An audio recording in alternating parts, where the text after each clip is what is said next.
Terkadang tidak semua kaum pria berwajah tampan mampu memberanikan diri untuk mendekati wanita yang disukainya, apalagi bagi mereka yang insecure terhadap diri mereka sendiri. Nah, tapi berbeda dengan pria yang satu ini, merasa berhasil menjadi playboy kelas kakap dan meski sadar hanya bermodal wajah dan harta pas-pasan, pria ini berhasil menggait 300 wanita dalam seminggu. Menaklukkan wanita biasanya bermodalkan tampang atau harta, tapi berbeda dengan pria yang satu ini. Ia justru sanggup menaklukkan 300 wanita hanya dalam satu minggu dengan tampang yang pas-pasan. Ia juga tak memiliki modal harta yang cukup menggait wanita. Setelah sukses, ia akhirnya membuka rahasianya kepada pria lainnya. Melansir dari eva.vn, pria tersebut bernama Hirate, seorang pria 41 tahun yang berasal dari Jepang. Baru-baru ini Hirate diundang ke sebuah acara televisi Jepang setelah berhasil mengencani setidaknya 300 wanita hanya dalam satu tahun. Awalnya banyak orang mengira dia adalah pria yang tampan dan berharta banyak. Ternyata dia tidak memiliki keduanya. Hanya tampang pas-pasan dan isi kantong tipis, pria ini berhasil mengencani 300 wanita hanya bermodalkan trik ini.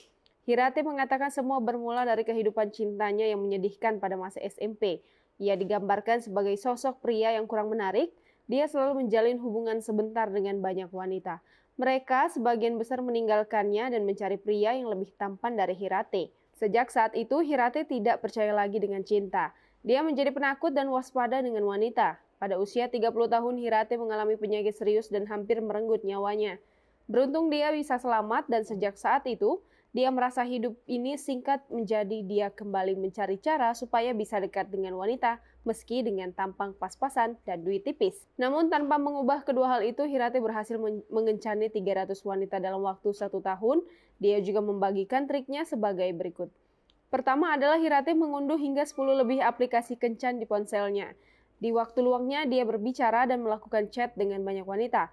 Kemudian dalam sehari dia akan berkencan dengan setidaknya 3-4 wanita setiap harinya.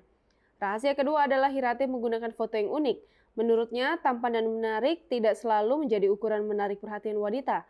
Oleh sebab itu, dia meminta temannya fotografer untuk mengambil penampilannya yang nyeleneh, natural, dan lucu. Dengan hal itu, Hirate dengan mudah bisa menaklukkan banyak wanita melalui media online. Trik terakhir adalah menunjukkan bahwa Hirate memiliki kecerdasan tinggi, supaya wanita terpikat tidak hanya dari penampilan luar, tetapi dari dalam. Hanya dengan 3 trik ini, Hirate mengaku mampu memikat banyak wanita melalui media online. Bertemu dengan 300 gadis selama 1 tahun, bahkan sampai membuat YouTube sendiri yang mengkhususkan diri dalam saran kencan. Bahkan banyak netizen di Jepang yang kemudian mengikutinya dan mengikuti sarannya.